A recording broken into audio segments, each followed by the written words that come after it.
A Real Bus está de volta à estrada. Uma volta responsável e controlada, seguindo todo o protocolo de higiene recomendado pelas autoridades de saúde. Uso obrigatório de máscaras, álcool em gel para todos, higienização completa dos ônibus e renovação do ar a cada minuto durante o trajeto. Se o seu destino for João Pessoa, Campina Grande, São João do Cariri, Serra Branca, Sumé, Monteiro, São José dos Cordeiros ou São Sebastião do Umbuzeiro, conte com a gente. Mesmo em tempos desafiadores, o compromisso da Real Bus é com a sua satisfação.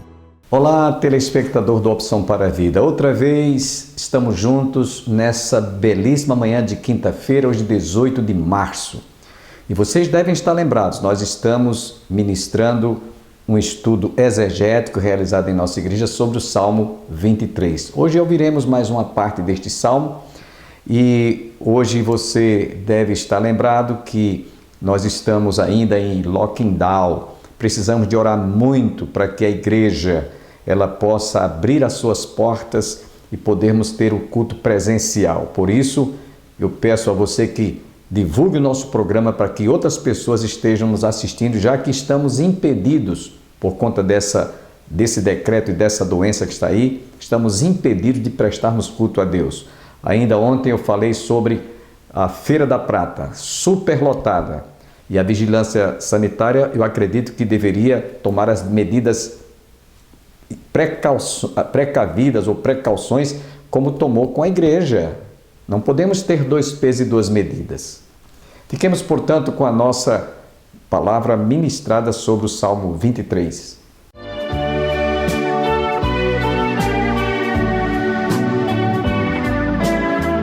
Vamos abrir a palavra de Deus no livro de Salmos. Nós vamos ler o versículo 6. E essa parte A,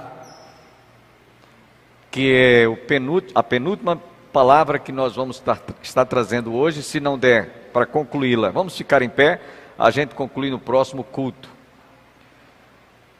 Salmo 23, Salmo 23, versículo 6.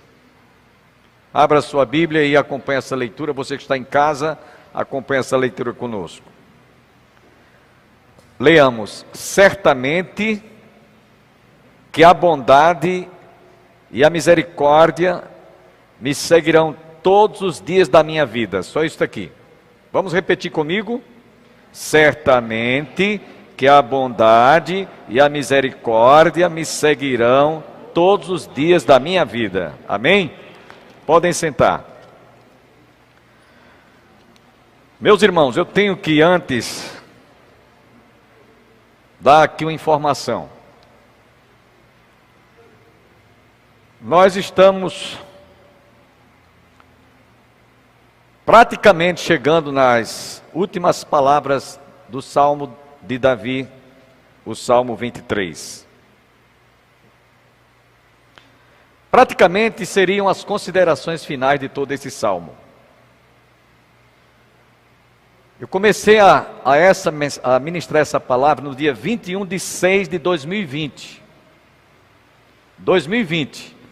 É verdade que a gente teve alguns cultos que foram substituídos pelo culto de missões, teve a conferência teológica, e algumas vezes eu tive que estar no sertão e, portanto, teve quem me substituísse.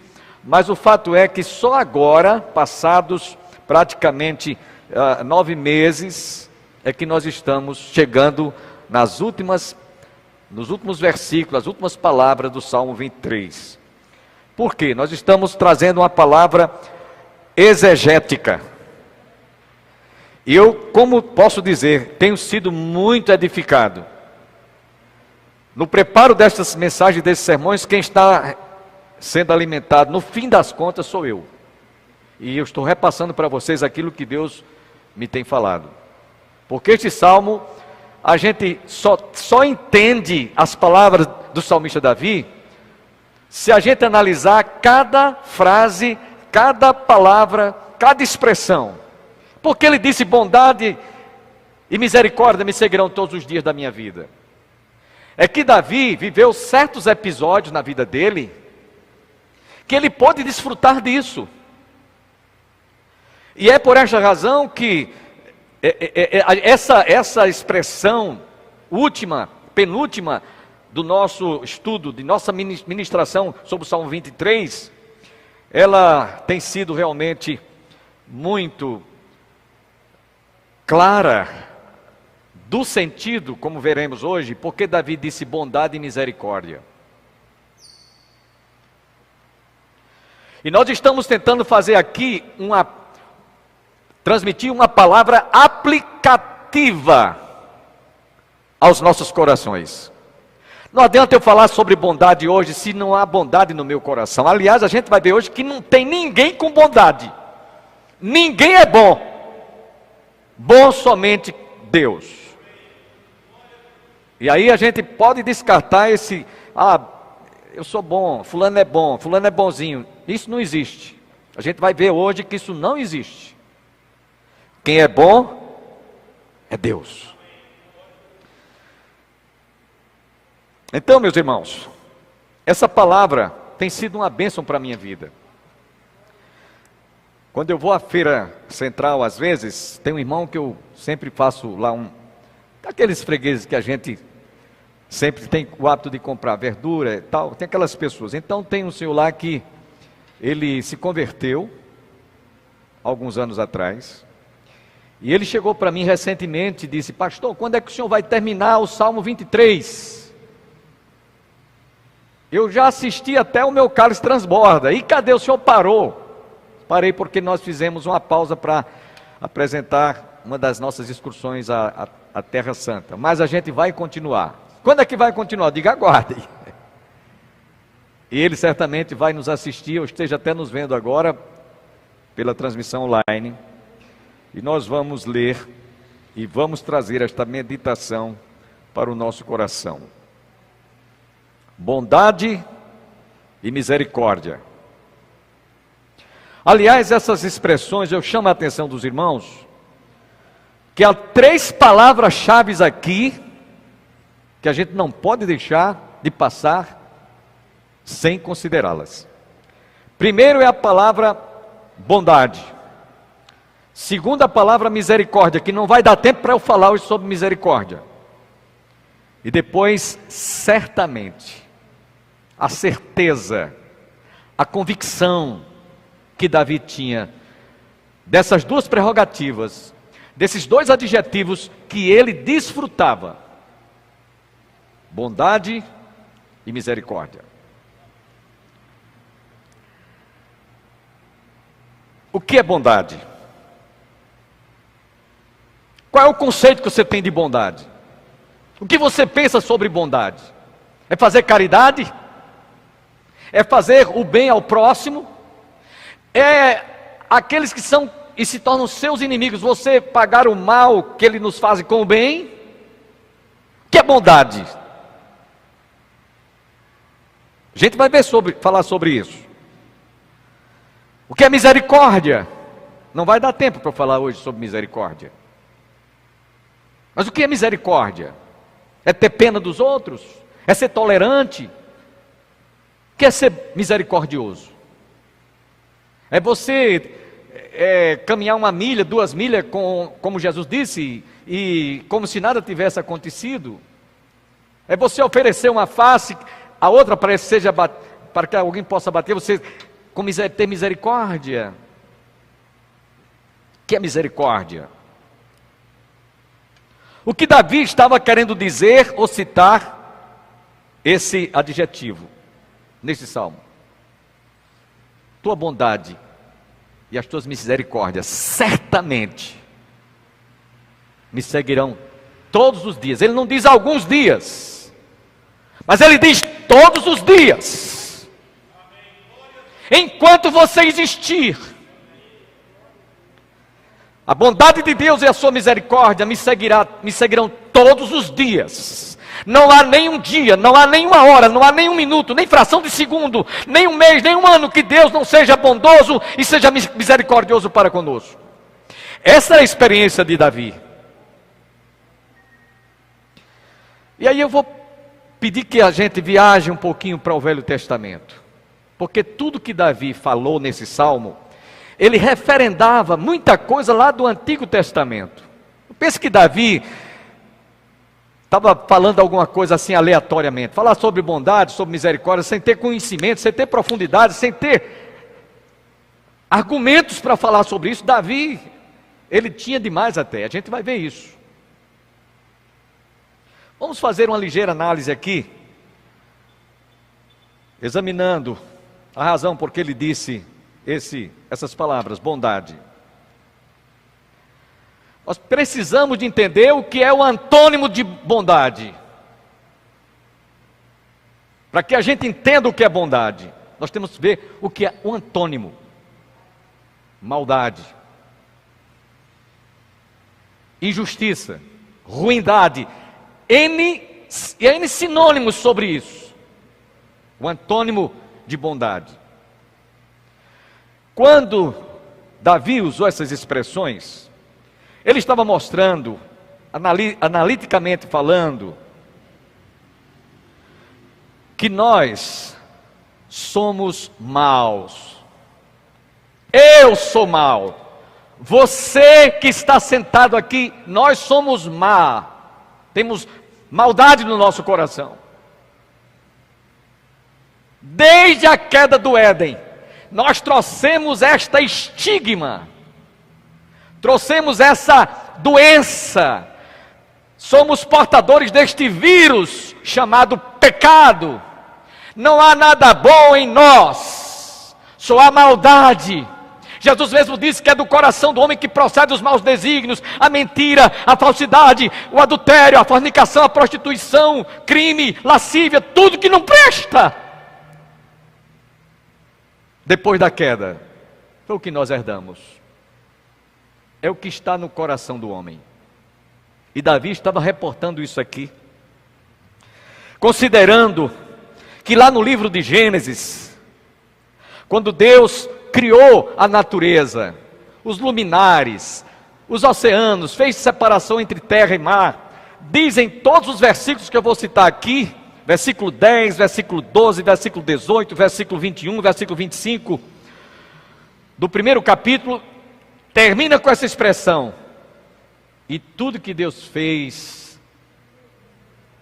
completem, era bom. Deus é a fonte da bondade. Ele é aquele que gera bondade. Ele é aquele que tem raízes desde a criação, pela maneira como Ele criou o homem conforme a sua imagem e semelhança. E diz lá o texto, viu que tudo era bom. Criou o homem conforme a sua imagem e semelhança. Mas para o homem, sabe o que é que ele diz? Não é bom que o homem esteja só. Não é bom que o homem esteja só. Bondade de Deus em preocupar-se com a situação do homem sozinho, solitário, sem ter alguém com quem ele dialogasse. E eu acredito que Deus estava vendo isso como Ele, Pai, Filho e Espírito Santo, tinha um diálogo. Ele agora vira que o homem estava precisando de alguém para fazer companhia a ele. Foi quando Ele instituiu o casamento, para que o homem se sentisse completo. O casamento é bênção de Deus. Deus instituiu o casamento para que o homem fosse feliz, para que a mulher fosse feliz. Nos aconselhamentos pastorais aos jovens pré-nupciais eu digo isso que eu vou dizer para vocês: não case com essa moça para ser feliz, case com ela para torná-la feliz. Digo para a moça, não case com esse rapaz para ser feliz, mas para torná-lo feliz, porque a felicidade ela é recíproca, ela tem reciprocidade. Se eu estiver pensando em ser feliz, eu estou sendo egocêntrico, egoísta. Eu tenho que pensar no amor que eu tenho que devotar, compartilhar a minha esposa e vice-versa. E então, viu Deus que não era bom que o homem estivesse só. E criou a mulher, todos conhecem a história da maneira como a mulher foi formada. E aí isso aqui é carne da minha carne e osso dos meus ossos. Ou seja, os dois se tornam um só corpo. Há uma fusão. A bondade de Deus foi tremenda, tão grande, que fez com que o homem se tornasse feliz e a mulher se tornasse feliz através da união matrimonial. Agora veja que o pecado, a proporção que o pecado foi sendo gerado no coração do homem, desde a queda, chegaram ao cúmulo, ao absurdo de hoje defenderem a união homoafetiva. 2 mulheres podem formar uma família, 2 machos podem formar uma família. Isso é rebeldia. Isso é pecado. Isso é de encontro aos princípios de um Deus bondoso que criou a família para ser feliz. Isso é a bondade de Deus. Quando ele disse não é bom que o homem esteja só, ele estava vendo o melhor para o homem, que seria constituir uma família. Não é bom que o homem esteja só. E aqui nós encontramos, meus irmãos, Deus instituindo a primeira família, para que ela pudesse crescer-se e multiplicar-se. E através deste processo, se perpetuasse toda a raça humana. Mas após a queda, o homem se tornou mau, por haver desobedecido a Deus. Não foi por causa de Eva. Ele estava consciente que não era para comer do fruto da árvore do conhecimento do bem e do mal. Ele comeu conscientemente. Então, a partir dali, aquele ser que era criado, foi criado conforme a imagem e semelhança de Deus, se tornou ruim. O homem se tornou mau. Para dizer apenas que o homem passou a ser ordinário. Quando eu digo homem, generalizando, homem e mulher.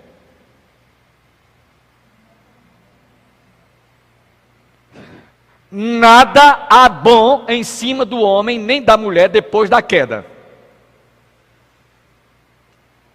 Jesus mesmo disse, é do coração, porque é do coração do homem que procede os maus desígnios, homicídios, adultérios, prostituição, furtos, falso testemunho, blasfêmias.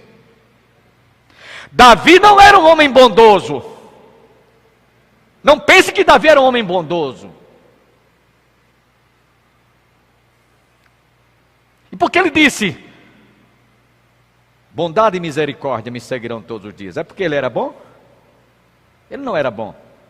A Bíblia diz que não há nenhum justo, nenhum sequer, porque todos pecaram e todos estão destituídos da glória de Deus. O homem é mau desde a planta dos seus pés até os cabelos da sua cabeça. O homem é mau, é ruim. É inclinado mais para o mal do que para o bem. Davi não era um homem bondoso. Na narração bíblica de Gênesis, a gente encontramos alguns episódios, e eu vou reportar alguns deles, para você ver como o homem é perverso, como nós somos perversos, como nós somos maus. Deixamos de fazer a vontade de Deus para fazer a vontade da carne, e a vontade de Satanás, ou a vontade do arqui-inimigo de Deus, que chama-se o diabo, Lúcifer ou Satanás. Assim como os nossos pais lá no Éden. Ninguém tem essa prerrogativa. Se você ouvir alguém dizer, fulano é muito bonzinho, tem nada de bom. Fulano é ótimo, é bom. Fulana é boa, no sentido de ser uma pessoa de boas atitudes, não tem nada bom. Isso está descartado. Não existe ninguém que seja bom. O próprio Jesus, quando foi interpelado por um homem da lei, um homem rico, aliás, bom mestre, o que é que eu hei de fazer para herdar a vida eterna? Sabe o que é que Jesus respondeu? Por que me chamas bom? Bom só há um que é Deus. Essa foi a resposta de Jesus àquele homem. Sabem por quê? Porque aquele homem estava se aproximando de Jesus apenas como um mero homem que fazia caridade, fazia com que as pessoas que eram enfermos ficassem curadas, cegos enxergam. Estava vendo só esse lado material, o lado físico. E ele não estava vendo Jesus como Deus. Ele fez uma pergunta a um Jesus, humanamente falando, porque Jesus tinha duas naturezas, que nós chamamos união hipostática. Jesus era homem e era Deus. Ele fez uma pergunta a Jesus, considerando apenas como um ser humano. E naquela hora Jesus deu uma resposta como Deus: bom só há um que é Deus.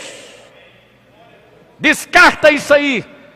Porque como homem eu não me considero bom. Embora ele foi justo, embora ele tenha sido puro, embora ele tenha sido um ser humano impecável, que ninguém podia acusá-lo de nada. O próprio Timóteo, o próprio Pôncio Pilatos, quando chegou para ele, sua mulher teve um sonho, disse: não te envolva com o sangue deste inocente. Mas ele deu ouvido ao povo. Você veja como é que como o homem é ordinário, como o homem é ruim, como o homem é perverso. A quem vocês querem que eu solte? A Barrabás, ladrão, assassino, bandido, que estava condenado à morte, pena de morte, por ser um homem, se fosse hoje era um criminoso, um terrorista? Ou a esse Jesus chamado Cristo? Quem vocês querem que eu solte? Você veja que ponto. O povo gritou a uma só voz: soltai a Barrabás, homem mau!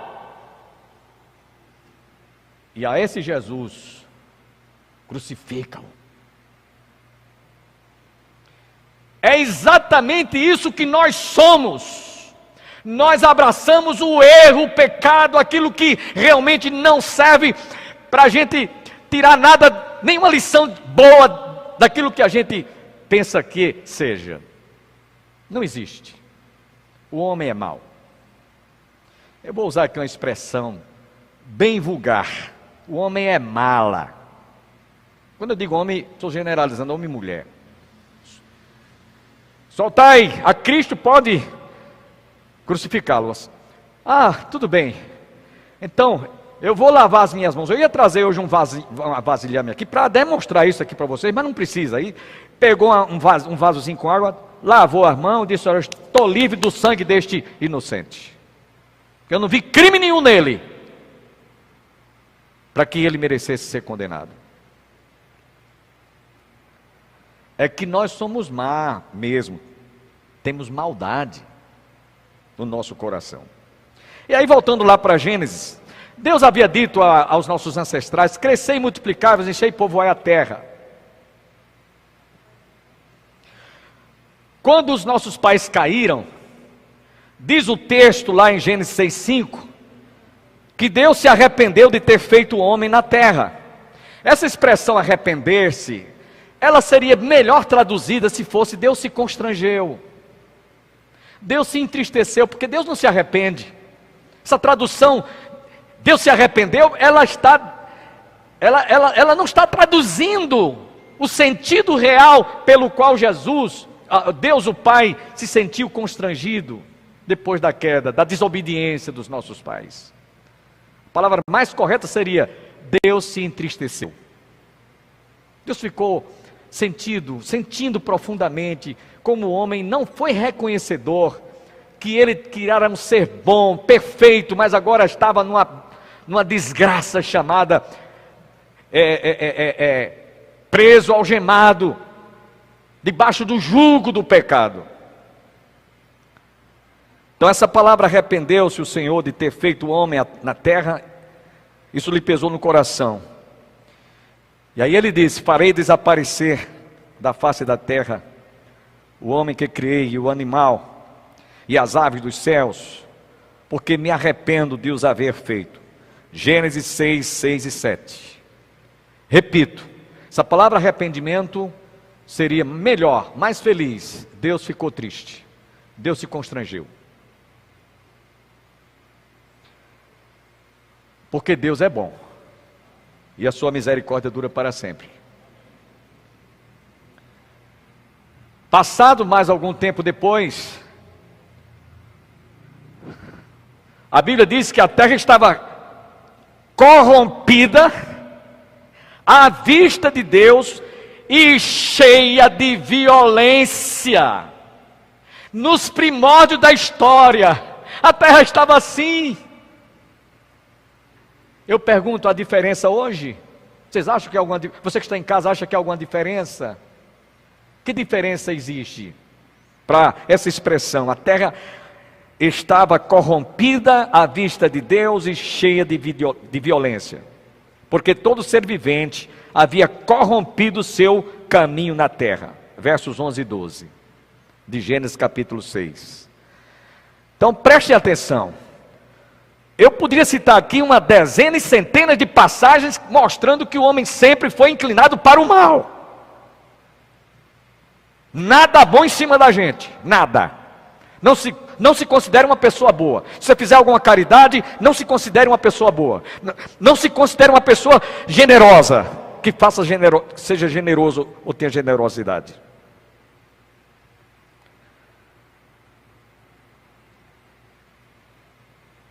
Porquanto, meus irmãos, bondade e misericórdia só pertence a Deus. E Davi reconhecia isso. Ele disse: a bondade e misericórdia me seguirão todos os dias da minha vida. Tua bondade estará presente sempre na minha vida.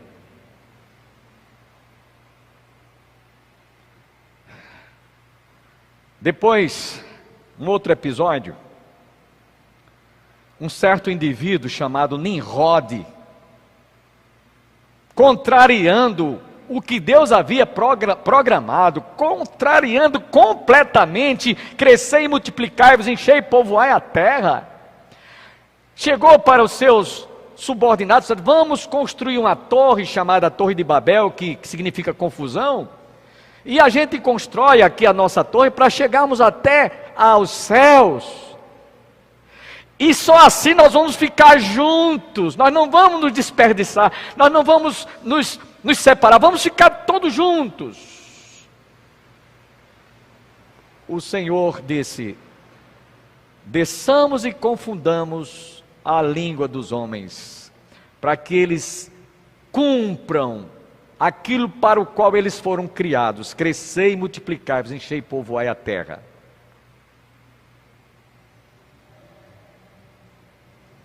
Veio dilúvio, como castigo, como repreensão de Deus. Os céus que agora existem estão entesourados para o fogo. Por quê?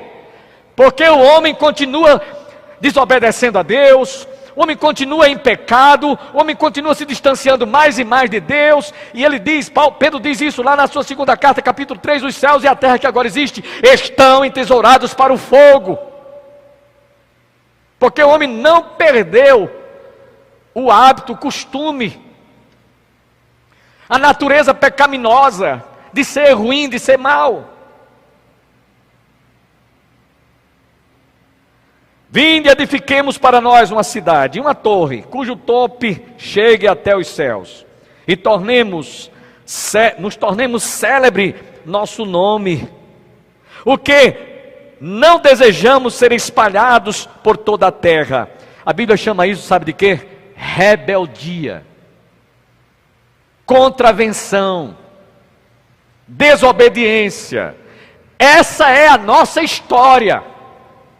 Não há nada de diferente, nunca mudou, sempre foi e será. Amanhã você está convidado, telespectador, internauta, você que nos assiste na TV Maior, canal 20, à conclusão desta parte do Salmo 23. Tenham todos um bom dia, que todos fiquem com Deus e continuemos orando e jejuando para que as portas da igreja possam voltar à sua normalidade, com todas as nossas observações sobre o que a vigilância sanitária recomenda, para que os fiéis, os cristãos, tenham o direito e a oportunidade de prestar culto a Deus presencialmente. Tenham todos um bom dia e até amanhã, se Deus quiser.